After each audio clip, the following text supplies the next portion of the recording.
Hello everyone, welcome to today's session. I'm sorry for the delay.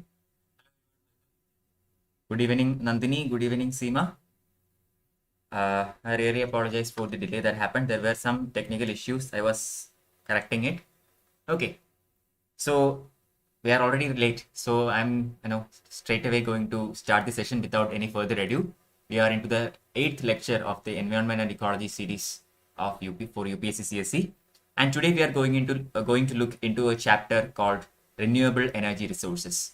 Okay, so before we begin, I would request all of you to like this video and please do subscribe to my channel if you have not done so far. Only subscribers will be able to post your queries and comments in live chat. Okay, so let's start without any further ado. Today's chapter is Renewable Energy. Okay, so in the previous classes, we looked into some basic things about ecosystem, the different types of ecosystem, terrestrial ecosystem, aquatic ecosystem. We looked into pollution, very big chapter, all kinds of pollution. So now we are going into the energy sector. Okay, another important topic for UPSC, energy, especially renewable energy. Correct. So why do we need renewable energy? That's the first and basic question. Correct. We are already using plenty of non-renewable sources of energy. We have been using this for a long time, all the way from from the time immemorial. We were focusing on non-renewable sources of energy. So over the time, when population expanded and exploded, and more consumption and demand for energy rose up, there has been a lot of stress into this non-renewable source of energy. And overuse and exploitation of this has led to huge environmental repercussions. Our environment and our ecology is in the verge of huge collapse, okay, because of the exploitation of non-renewable energy. They are very much highly pollutive kind of energy resource. Our climate has changed considerably in the past decade or so, all because of the wide use of non-renewable energy source. Plenty of toxic gases are released into the environment. Global warming gases are released into the environment. Ozone depleting substances are released into the environment. Correct. Petrol, diesel, all these are examples of non-renewable source of energy. So because of this huge environmental damage, and because we have understood that this is not a sustainable method of extracting energy, we have decided to look into alternate forms of energy. Okay, so what are the alternate forms that are available to us? For example, we have solar energy, we have wind energy, we have hydroelectric sources, geothermal sources. So such energy sources which are non-conventional in nature are also called as renewable energy. So renewable energy basically is that energy which is generated from natural sources that are continuously replenished, which means they are inexhaustible. Petroleum, diesel, etc., these things will exhaust if we overconsume it at some point of time. Correct? There is only so much fossil fuels available on earth, and based on the rate in which we use them, they will get exhausted at some point of time. So we have to find those energy sources that are inexhaustible. And such energy sources are known as renewable energy sources. And the best examples of them are sunlight or the solar energy, geothermal energy, wind energy, tides, hydroelectric, and various forms of biomass. So one common thing about all these types is that they are very less polluting. Okay, some pollution are associated with some of them, but in general, compared to the conventional sources of energy, these are very less polluting. They are inexhaustible. They can give us limitless energy. Correct? And they are also available locally. Solar energy. Sunlight is available everywhere. At least in the area between the tropics, we have abundance of sunlight. Correct? It's not like we petroleum products where which is located on a very small in a very peculiar patch. Correct. Solar energy. Similarly, water. Okay, we have plenty of rivers in India. I mean, rivers are there in most parts of the world, so we can utilize them.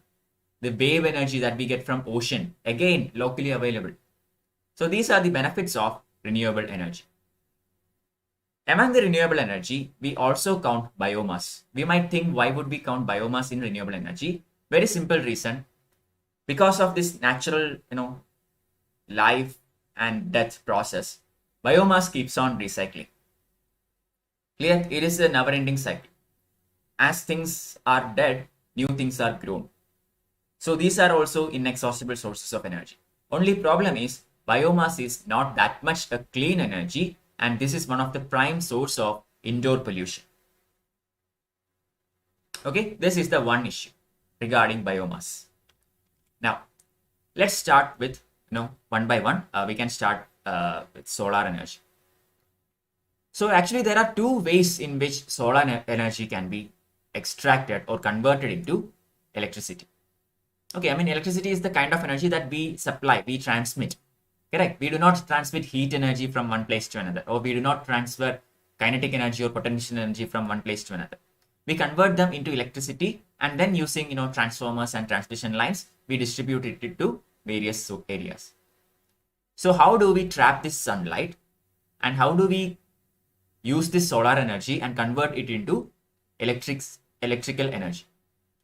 There are two prominent methods that are employed. One is known as photovoltaic electricity, and other one is known as solar thermal electricity. So in photovoltaic electricity, what happens is we use something known as PV cells or photovoltaic cells. These cells are so designed to absorb the direct sunlight and generate electricity. They absorb these photons, which are the rays emitted from the sun, and they are actually used to generate electricity. I will tell you how. Just understand this for now. That is photovoltaic electricity. The second one is solar thermal electricity. Here, instead of directly absorbing these photons, what we do is we use some sort of solar collector and a mirrored surface. Okay, so what happens when the sun rays hit this mirrored surface? This is reflected back into something. Okay, and this reflection, this is reflected back into a sort of a receiver. And this one, when these rays hit them, they will convert it into heat energy, and this heat energy is used to heat up some sort of a liquid. Okay, so sun rays are reflected by a reflector, and this is trapped by a receiver, which converts them into heat energy, and this heat energy is used to raise the temperature of a liquid. So this liquid is converted into steam, and then the steam is used to produce electricity. You know how steam engines work. So how to convert steam into electricity? Rotating turbines or something like that. Many methods are there. One of them is used. So these are the two prominent methods that are used to convert solar energy into electricity. Now, one by one, photovoltaic electricity, the first one. So how is a PV cell composed? What is the composition of a PV cell? Basically, it is made up of at least two semiconductor layers. One has a positive charge and the other one has a negative charge. These are not too much important for us. That is why I'm going a bit fast. Okay, so a positive charge and a negative charge. So when a PV cell is exposed to sunlight, these photons are reflected. Sometimes they pass through, or sometimes they are absorbed into the solar cell. So when enough photons are absorbed by the negative layer of the photovoltaic cell, what happens? Electrons are freed from this area or this electrode, and this migrate to the positive layer. You know how electrolysis work, right? Same arrangement here. So one is a negative layer and one is a positive layer. This is not how it is made. I'm just giving you some example. This is not the exact diagram or anything. But when enough photons are collected, then the electrons will travel from negative layer into the positive layer. And this will create something known as a voltage differential. And when a voltage differential is created, electricity starts flowing.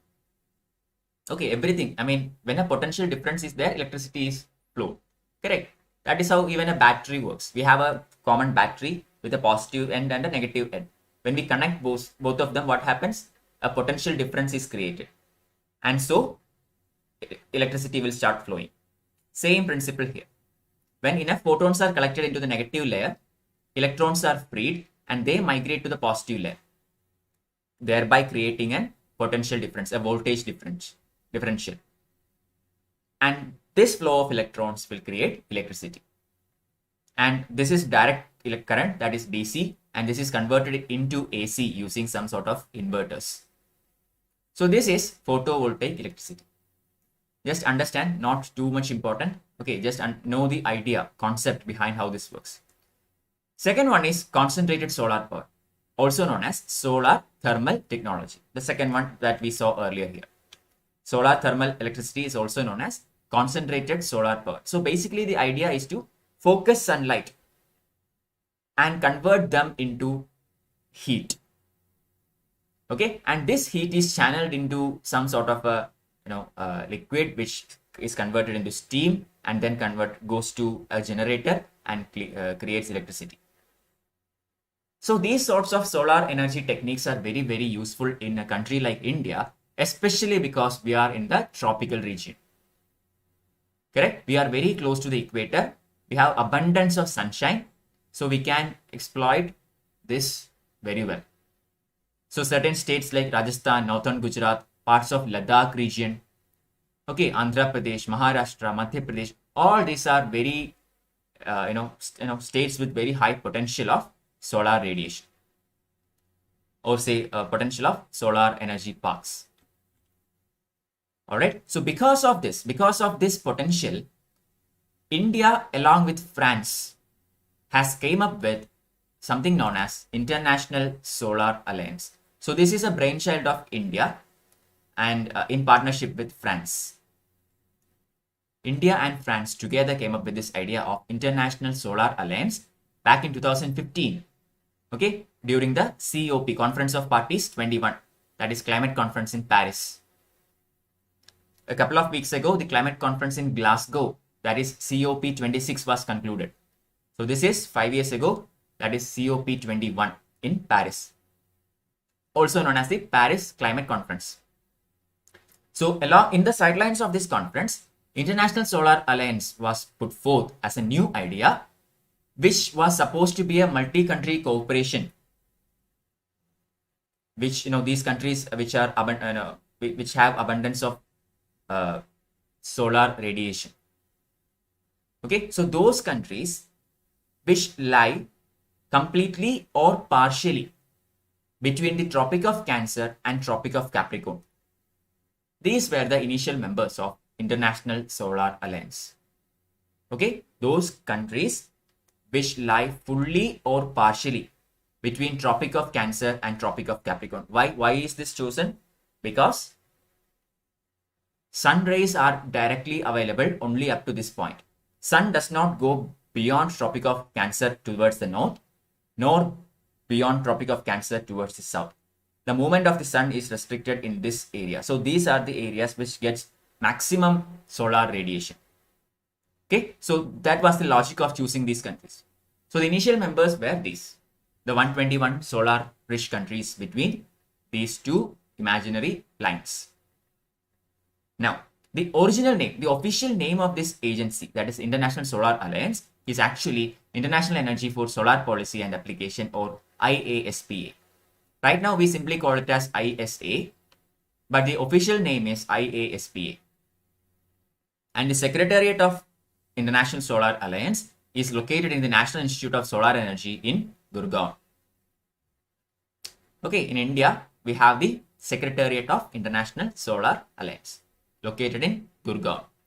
So the basic ideology or the objective of this alliance was to force down the prices by driving demand.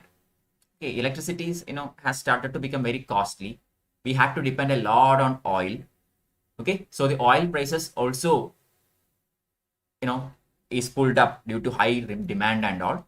So by finding alternative sources, we can decrease the demand on oil and petroleum, thereby driving down the prices. So that was one of the objectives. Next one was the standardization of solar technologies. Different countries use different sorts of technology. There was nothing uniform. Okay, it was not well organized. There was no proper regulation and monitoring. So bring everything into an organized form, bring everything into a regulatory setup. Okay, so bring some sort of standardization. Finally, foster research and development. Okay, since this is an abundance of potential, we can invest as much as we want into research and development to make the most of it. So these were the prime objectives behind International Solar Alliance. And our Prime Minister Narendra Modi ji, he has actually coined a new term for the countries that are a part of ISA, and he called it as Suryaputra. Okay, Suryaputra was the name given or coined by the Prime Minister to all the nations which lie between Tropic of Cancer and Capricorn. And they were invited to join this alliance. Internationally, these countries are known as sunshine countries. Okay, our Prime Minister coined the term Suryaputra, but internationally, the chosen name is sunshine countries. Clear. So this is about International Solar Alliance. But since we talked about Solar Alliance, there is one other term that you have to keep in mind. That is IESS 2047. And this stands for India Energy Security Scenarios 2047. Basically, this was launched by India to explore the potential of future energy scenarios in India. All energy, not just solar energy, future potential energy sources in India around 2047, around 2050, that time period. Okay, that is what is IESS 2047. All right, now luminescent solar concentrators. What are these? Luminescent solar concentrators. So this is another type of material that is used for converting solar energy into electrical energy. So what does this do? You know, you have seen photovoltaic cells and all, right? You have seen rooftop solar cells and all. Extending them into a higher scale is extremely costly. Okay, single solar cell itself is a very costly device. So setting up of such cells, n number of them is much more costly. So what if we can find a device which can actually collect this solar radiations from a huge area and focus all of them into a solar cell, a photovoltaic cell, or something that can convert solar energy into electric energy.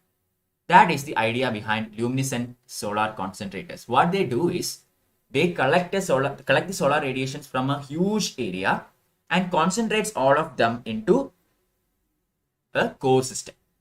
So there is no need to create multiple core systems, but instead they can use a very thin layer of film called as luminescent solar concentrators and collect all the radiation and focus into one area.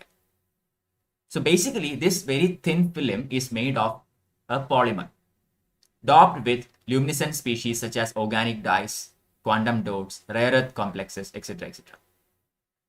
So this can considerably bring down the cost of manufacturing, and this can be easily used for scaling up the manufacturing of or scaling up the potential use of solar energy. All right. So to replace a large area of expensive solar cells in a standard flat plate PV panel with a cheaper alternative. That is the basic idea. Rather than filling the entire plot with expensive solar cells, you can use this thin film, and using this you can concentrate the solar radiation into a core solar cell. Okay, another advantage of this is that LSC can collect both direct and diffused solar radiation. So you might have seen these photovoltaic cells, okay, the normal one, usual ones, they are always kept at an angle. So when the sun rays hit them, only then will they produce electricity. Correct? And as the sun moves, these photovoltaic cells also need to adjust itself to collect the sun's radiations directly. But that is not necessary for luminescent solar concentrators. Why? Because they can even collect diffuse solar radiation. So they do not have to track the sun. They can be kept at a constant angle.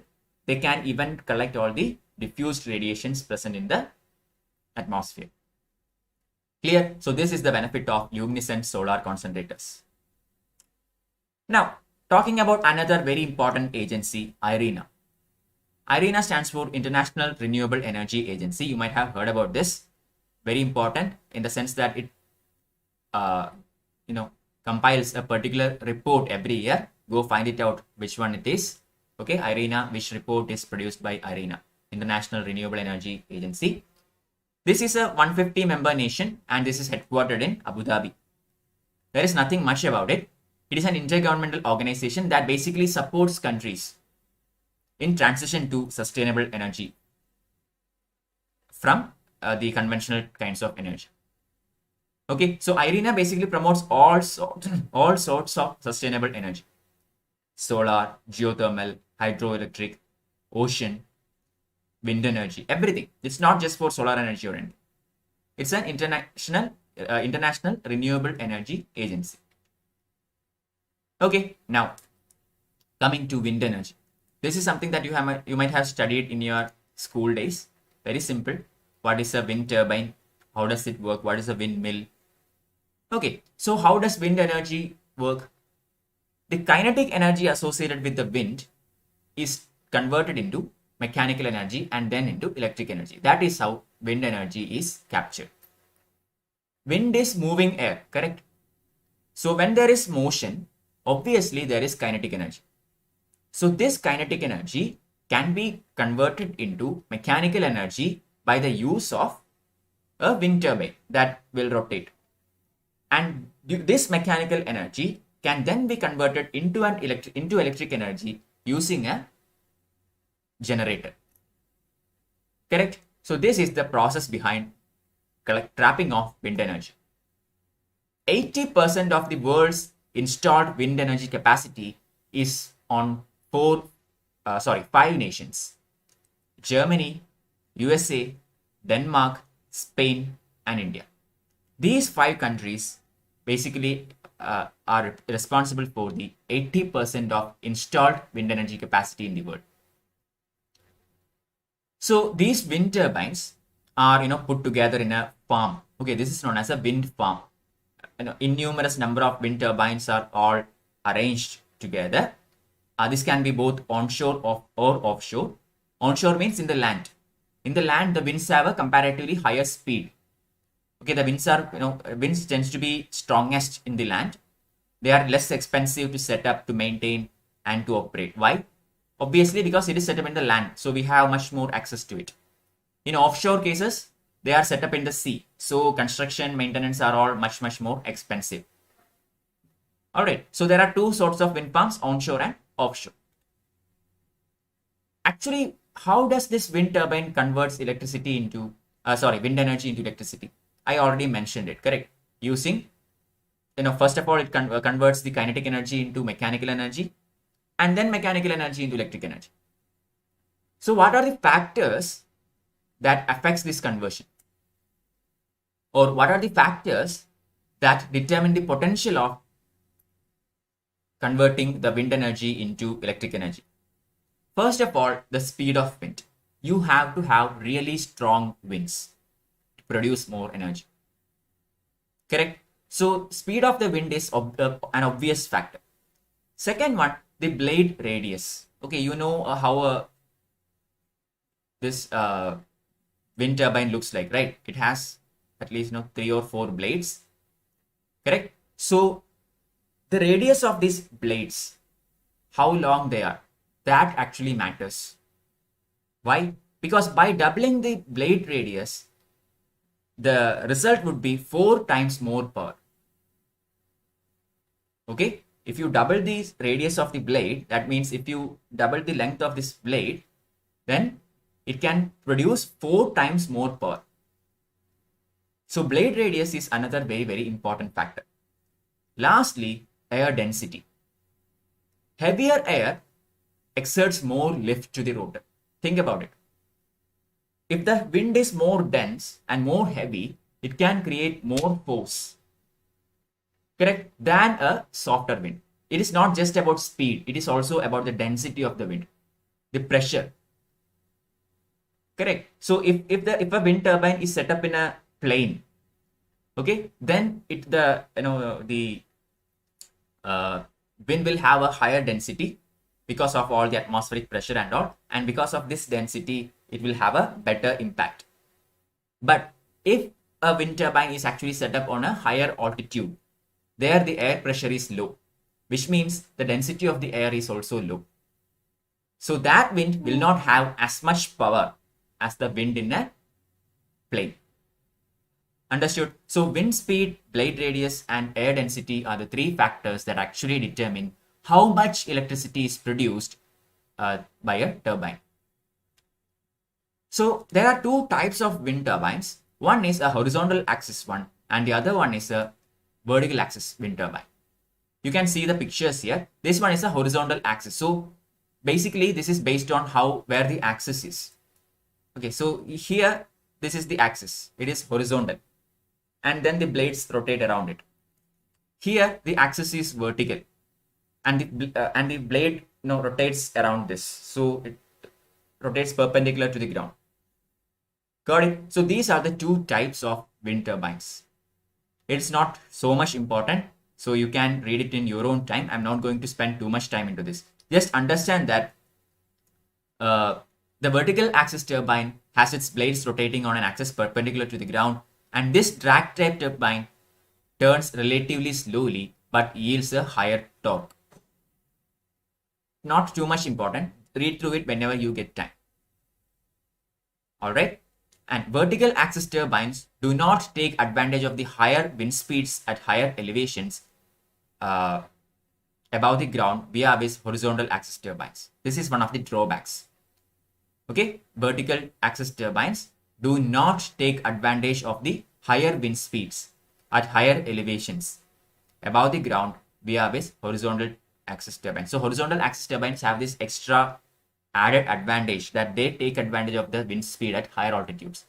Vertical axis turbines do not do that. Okay, most of the wind turbines that we see around us is horizontal axis turbines. If you have seen a wind farm, you would know this. We do not see much of a vertical axis turbine. Okay, this is not such an important area. So if you want to know more about it, you can go through these, everything that is written here. Otherwise, let's move on. National Offshore Wind Energy Policy 2015. So basically, the Ministry of New and Renewable Energy, MNRE, they have been authorized as the nodal ministry for use of offshore areas within the exclusive economic zone, WEZ, of the country, and the National Institute of Wind Energy has been authorized as a nodal agency for development of offshore wind energy in the country. So basically, these two agencies have been given the task. The Ministry of New and Renewable Energy is authorized as a nodal ministry, and the National Institute of Wind Energy has been authorized as a nodal agency. So they are the ones responsible for the generation of offshore wind energy in India, according to the policy that was stipulated by the government in 2015. So the basic idea is that this mission would help in two things. One, achieving the targets of 12th plan, and generation from renewable energy as set under NAPCC.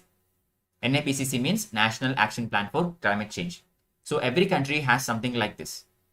We are all worried about how our climate is changing for the worse. So we are doing something to prevent the worse. Correct? So India also has a National Action Plan for Climate Change. So this mission actually helps in achieving the targets set under this action plan. So that is number one.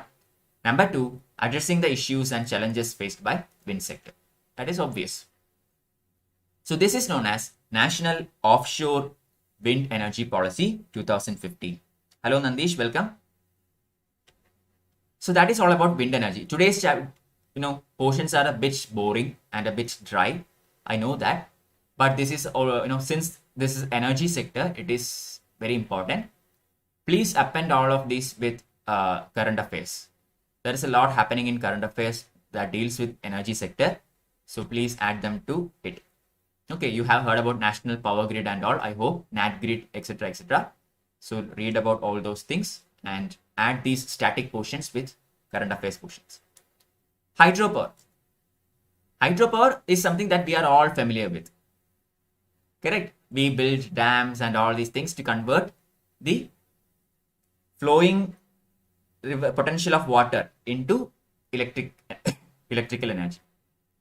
Correct? So when water is flown or water falls down from a higher level to a lower level, what happens? There is kinetic energy because of the height difference. So this kinetic energy is used to turn a turbine, and this converts this kinetic energy into mechanical energy and then into electrical energy. Okay, so hydropower is one of the best renewable energy sources. Why? Because it is one of the cheapest and one of the cleanest sources of energy. Correct? Cheapest and cleanest. Only problem is huge environmental impacts.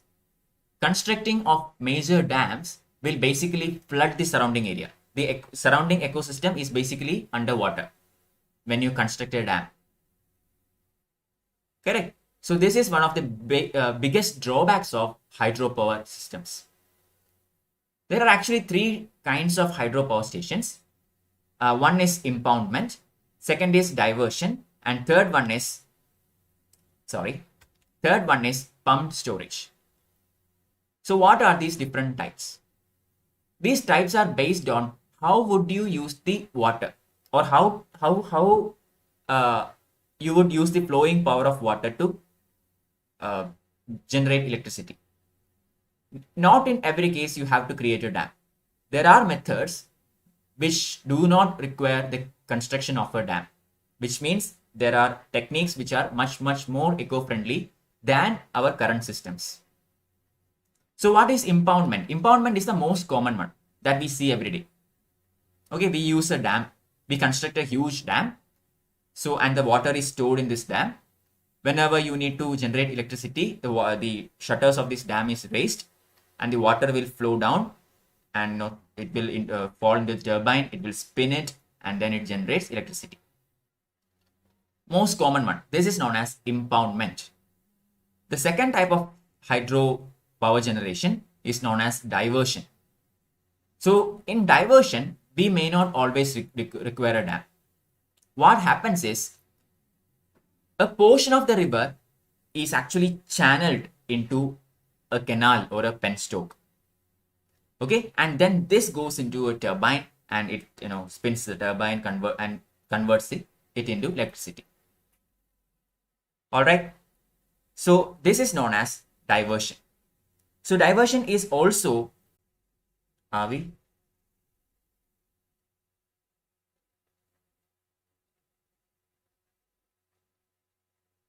Yes, okay. I'm sorry for the network issue. There has been some issues going on. That's why I was delayed at the beginning also. Sorry for that. So we are continuing. So there are three types of hydropower stations. One is impoundment. I hope you got what that is. Second one is called diversion. So basically you divert one part of the water from the river into a turbine. So the main flow of the river is intact. You do not have to construct a dam. So that is why this method is also known as run-off river facility. Okay, so in this type, you need not always construct a dam. Basically, you only channelize one part of the river into a turbine. Clear? Third one is pump storage. In pump storage, this basically works as a battery. Okay, storing the electricity generated by other power sources like solar energy, wind energy, nuclear energy, etc. for later use. So what happens is, this will store the electricity generated by all other sources. Okay, this acts as a battery. Then when the demand for electricity is low, it actually uses this stored energy to pump water from a lower area to an upper storage facility. Okay, from this lower area to upper storage facility when the electricity demand is low, using the energy stored from other sources. And when the electricity demand is high, what happens? simply it reverses. So again, this channel is open and water will flow down, and this gets converted into electricity. Clear? So using the energy that is stored from other sources, when the demand for electricity is low, this pumped storage facility acts as a battery, thereby pushing the water from a lower storage to a higher storage, so that this water can be used again when the demand for electricity is high. Got it? So this is known as pumped storage. These are the three types of hydroelectric power generation techniques. Now, what is a small hydroelectric power? Rather than very large dams, there are something known as small hydropower stations. These are defined as hydropower projects which have installed capacity less than 25 megawatt. Such stations are known as small hydro power stations. In most cases, it is constructed in the second method, that is run of the river method, also known as diversion method. So there is no need to build a huge dam or a barrage, and even if it is built, it is only a small one. So there is no huge environmental impact. Clear? Also, as far as India is concerned, India and China are the major players in this sector, SHP, holding the highest number of installed projects. Okay, now next one is ocean thermal energy. What is ocean thermal energy? Ocean thermal energy basically uses the thermal energy that is associated with oceans. Oceans spread in a huge part of the world. Correct? So they are exposed to direct sunlight. So this sunlight heats up the ocean waters. So the top layer of the ocean water is has a huge heat. Bottom layers are very cold. So this difference of temperature is utilized to create a potential difference. And then this is converted into electricity. That is basically ocean thermal energy. And this process is known as ocean thermal energy conversion, or OTEC. There are other ways to create or harness ocean thermal energy. Those include wave energy, that is transferring the energy of the wind into the sea. Okay, winds are the prime causes of waves. Correct? So this wind energy, which is transferred into the ocean, comes in the form of waves, and these waves are used for rotating turbines. So this is known as wave energy. And the first wave energy project in India has been installed in Vizhinjam near Trivandrum.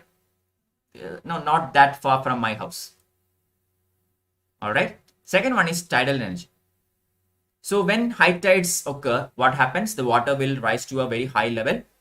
So when this occurs, this water is collected into a barrage. Okay, or some sort of a small reservoir. And then when the water level go down again, what happens? This is used as a reservoir, and the water is channeled into a turbine. This is known as tidal energy. And finally, biomass. You know what biomass is. We studied about a lot about biomass yesterday. What is biomass? Basically, everything like wood, paper, all these are examples of biomass. When you burn it, it releases a lot of gases, mainly carbon monoxide, carbon dioxide, etc., etc. Okay, but at the same time, it also produces a lot of heat. Clear? But the only advantage of using biomass over a conventional source of energy is that biomass does not add carbon dioxide to the atmosphere. Why? Because this biomass, which was once a plant maybe, has already absorbed all this carbon from the environment, from the surrounding atmosphere. Okay, so when you burn it, you are just releasing this back. Clear? So in effect, there is neutrality. Whatever is absorbed from the environment is released back. Unlike fossil fuel, where it is basically new releasement. Again, something which has been locked away for thousands of years is getting released back into the environment. So that is the advantage of biomass over conventional fossil fuels. Okay, now anaerobic digestion or biomethanization or methanogenesis. What is this? This is a scientific process where anaerobic microorganisms in anaerobic conditions decompose biodegradable matter, producing biogas and effluent. We studied this yesterday while we talked about pollution. There are three ways of doing this: hydrolysis, acidogenesis, and methanogenesis. Not that much important. We do not have to understand too much about it. Just understand that this is one of the process of using or converting biomass into useful energy. Another method is combustion or incineration. This one also we studied yesterday. We basically burn all this together, and by proper treatment and all, we can actually use this liberated energy into various useful things. That is combustion or incineration. Next one is pyrolysis. Also we studied yesterday. What happens here? Here the burning happens in a restricted atmosphere, which means with limited presence of oxygen. And the product here is what is known as syngas, also known as producer gas, which mainly is composed of 25% carbon monoxide, hydrogen and hydrocarbons form 15%, and 60% of carbon dioxide and nitrogen. So this syngas again is a very useful thing and can be used for a lot of things, a lot of useful purposes. So these are the three methods by which biomass can be used for generation of energy. Clear? Now, cogeneration. What is cogeneration? Cogeneration is a process of producing two forms of energy from one fuel. By using a single fuel source, you can produce two forms of energy. And one form is always heat. Okay, you can produce two forms of energy from a single source, and one of the forms that is produced is always heat. Other could be electric energy, mechanical energy, or whatever. So why is this so much useful, or why is it a preferred method? It is preferred because usually in conventional power plants, the efficiency is around 35% only. But in a cogeneration plant, what happens is the efficiency is very much increased, as much as 75 to 90%. How is this done? Consider a conventional power plant. Okay, so how is energy generated there? Say coal or fossil fuels are burned, okay, and then some heat is produced, and this heat is used to heat up some sort of a liquid, say water, and then the steam that is produced by this heating up, that is used to turn a turbine, correct? And then this steam is later on collected, condensed, and it comes back to the boiler. That is how a conventional power plant works. So basically, after turning this turbine, the heat energy is wasted. The remaining heat energy is wasted. So in cogeneration, what happens is this exhaust gas, this low pressure exhaust gas, is used for useful purposes. Say for example, this can be used as a air heater. This can be used for increasing, say, temperature in the surrounding regions, especially in cold countries and all. So basically, rather than simply condensing it and bringing back into the boiler, this is used for many other purposes. So the overall efficiency of the system is multiplied. Rather than 35%, it can be as much as 75 to 90%. And since India is the largest producer of sugar in the world, bagasse based cogeneration is the one that is being promoted. Bagasse, okay, biomass bagasse is the preferred material in order to do cogeneration technique in India. Now, waste to energy. This is a very obvious thing because of the globalization, urbanization, industrialization, etc., etc. A lot of changes in life patterns have happened, and the waste generation has also increased considerably. A lots of steps has been taken in order to reduce the amount of waste that is being generated, but even then a huge amount of waste is generated every day. So what if we can convert this waste into energy? This is the technique, waste to energy conversion. Two prime methods that are used in this is pyrolysis and gasification. Clear? Also, sometimes incineration and biomethanation. All these techniques have been explained already in the previous slides, so I'm not going too much into it. It is basically biomass. Okay, usually the waste to energy conversion is more or less synonymous to biomass to energy conversion. More or less. Okay, not always, but mostly. But there are some issues with this. What is the issue? One prime issue is the choice of technology. What do we use? Which kind of technique do we use to convert waste into energy?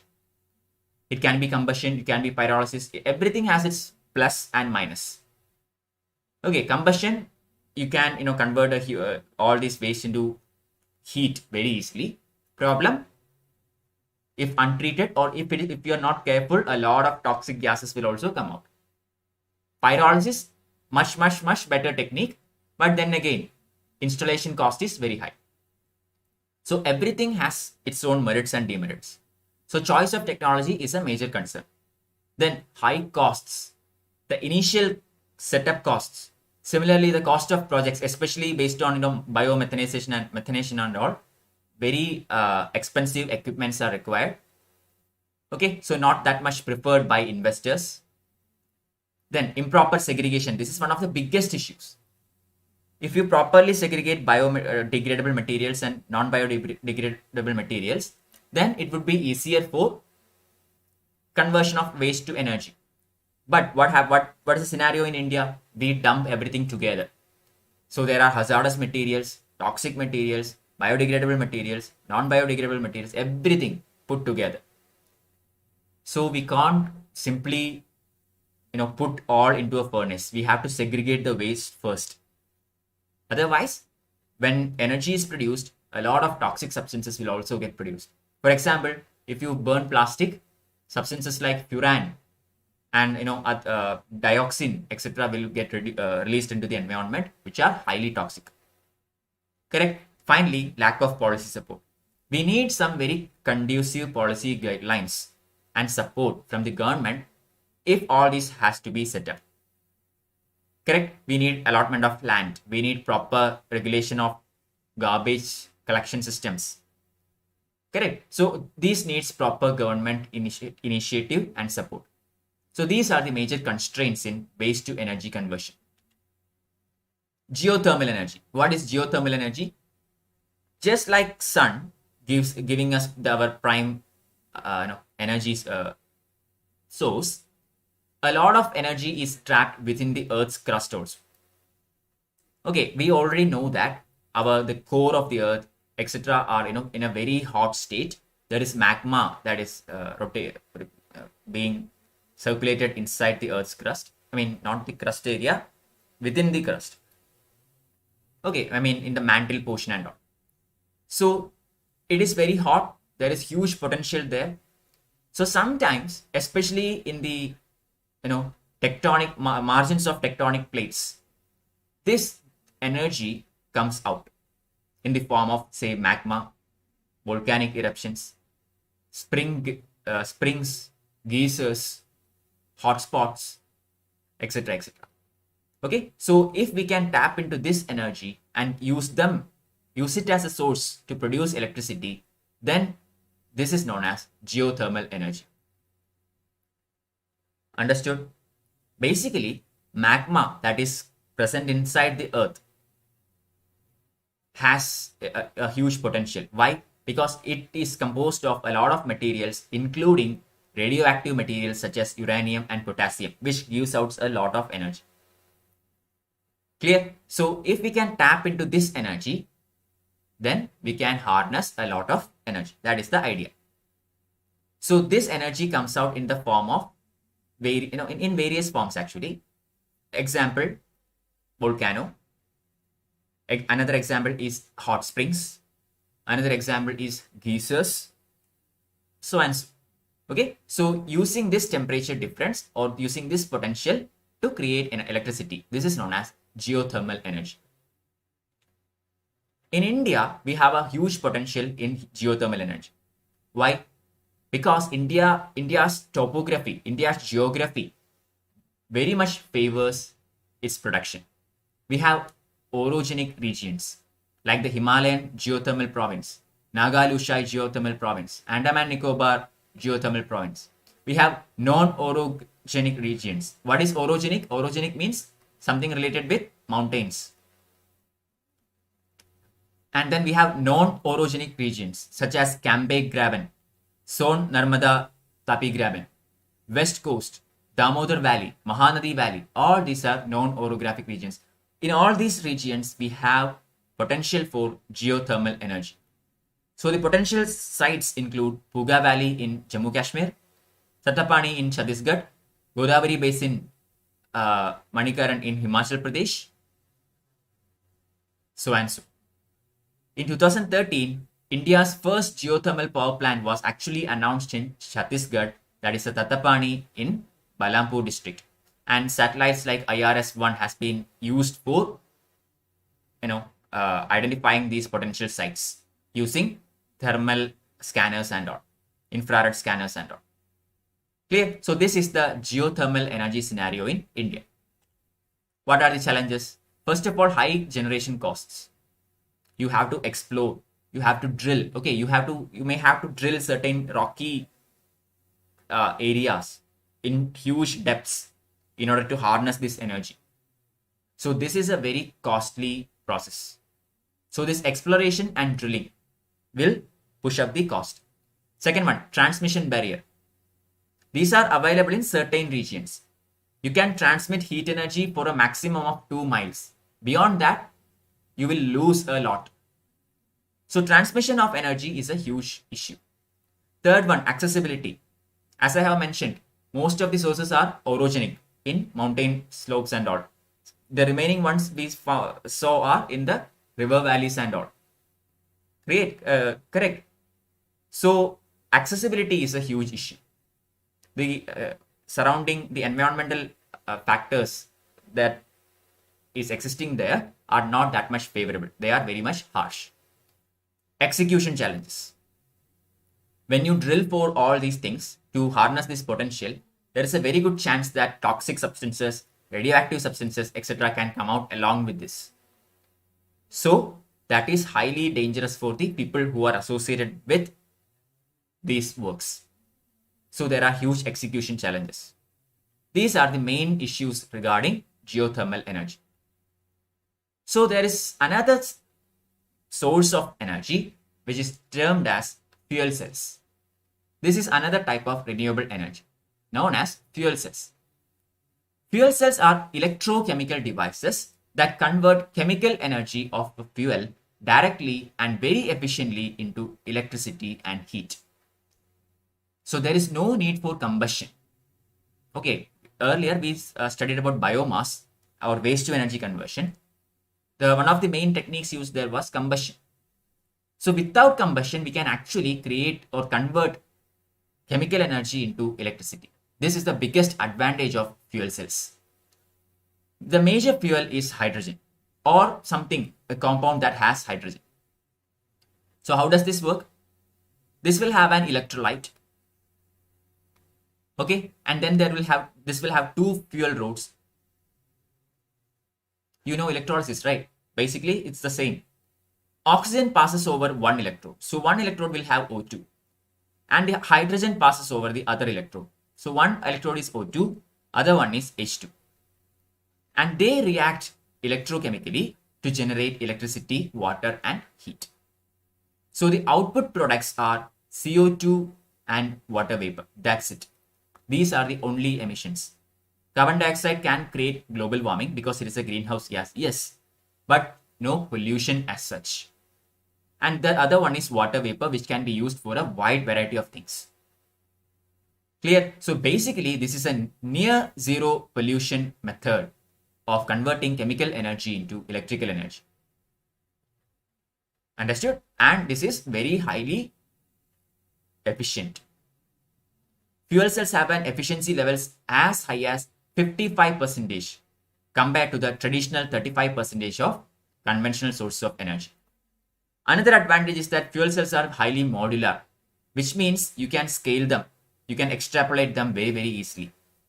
You can't extrapolate a hydroelectric power project. You can't extrapolate a thermal nuclear reactor. But you can actually extrapolate, or you can actually scale up production of fuel cells.